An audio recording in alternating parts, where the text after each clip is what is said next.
اور جس نے بھی اس مسجد کا رخ کیا اس نے کہا کہ اس مسجد کے اندر ایک سکون ہے. یہ سکون ان منتظمین کی وجہ سے بھی، اور وہ بزرگ جنہوں نے اپنے رزق حلال میں سے شوق سے اس مسجد کی بنیادوں میں اپنا خون پسینہ کی آمدن جو ہے وہ شامل کی، اللہ کی قسم یہ اس کی برکت ہے کہ آج یہ ترقی پر جا رہی ہے. یہ ان بزرگوں کی کاوشیں ہیں، ان بزرگوں کی نیکیاں ہیں کہ جن کا آج ہم لوگ جو ہے وہ پھل کھا رہے ہیں. کتنا بڑا یہ بتائیں صدقہ جاریہ. اور پہلے یہ صرف مسجد تھی، اب یہ ادارہ بھی بن گیا، اب یہ مدرسہ بھی بن گیا. ایک نہیں، یہاں 150 بچہ پڑھتا ہے. ایک بچہ روزانہ کا ایک رکوع بھی پڑھے تو ذرا تصور تو کریں. میں نے کہا تھا ہم کیلکولیٹ نہیں کر سکتے. وہ جنہوں نے ان کی بنیادوں میں پانی ڈالا ہے، جنہوں نے ان کی بنیادوں کو سینچا ہے، وہ بتائیں ان کے اجر و ثواب کہاں تک پہنچ گئے ہوں گے. ان کے تو خواب و خیال میں بھی نہیں ہوگا کہ یہ مسجد دارالسلام 4 منزلہ مسجد اور پھر مدرسہ بھی بن جائے گا. یہ اللہ رب العزت کی رحمت ہے، یہ اللہ رب العزت کی برکتیں ہیں جو اس دین کی کاوشوں سے اور دین کے ساتھ وابستہ رہنے کی وجہ سے آج ہم یہ پھل جو ہے الحمدللہ دیکھ رہے ہیں. تو اپنی زندگی کے اندر ایسا کوئی کام ضرور کریں، دین کے ساتھ ایسی وابستگی ضرور ڈال لیں، ایسا لگاؤ اس دین کے ساتھ ضرور ڈال لیں کہ ہم نے چلے جانا ہے، یہ عارضی دنیا ہے، مر جانا ہے. مرنے کے بعد کم از کم ہمیں دعائیں دینے والے، ہمارے لیے صدقہ بننے والے، ہمارے لیے وہاں پر نیکیاں پہنچانے والے کچھ افراد تو یہاں پر موجود ہیں. تو الحمدللہ یہ مسجد دارالسلام کے اندر ہم حافظ خالد صاحب کی کاوشوں سے اور ان کی بھرپور کاوشوں سے اور ان کے ساتھ جو ہمارے معاونین ہیں، اہل علاقہ نے بھرپور تعاون کیا. ہمارے بھائی یوسف صاحب، یعقوب صاحب ہیں، ہمارے بھائی صدیق صاحب ہیں، بھائی فاروق صاحب ہیں، اسی طرح اور دیگر جتنے بھی ہمارے دوست احباب ہیں جن کی مکمل سپورٹ ان کو موجود ہے الحمدللہ. اخلاقی سپورٹ بھی موجود ہے، مالی سپورٹ بھی موجود ہے الحمدللہ. اور ان کی کاوشوں سے یہ ادارہ الحمدللہ بڑی ہی عمدگی کے ساتھ بچوں کو حفظ کی تعلیم جو ہے وہ دے رہا ہے. آج اس کی سالانہ تقریب ہے اور میرے استاد ہیں قاری نوید الحسن صاحب، وہ بھی تشریف لا رہے ہیں. اور لاہور سے بھی قاری عبدالسلام عزیزی صاحب جو پچھلے سال بھی ہمارے پاس آئے تھے،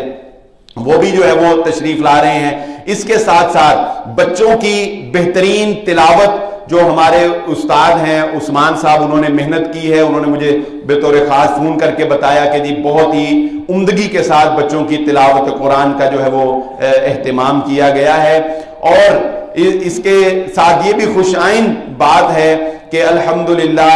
اس ادارے کے اندر آپ کو ایک ڈسپلن نظر آئے گا،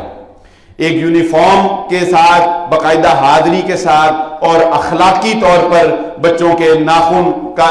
چیک کرنا، ان کے بالوں کا اچھا ہونا، ہر طرح لباس صاف ستھرا ہونا، ایک ڈسپلن ماحول جو ہے وہ آپ کو نظر آئے گا. اور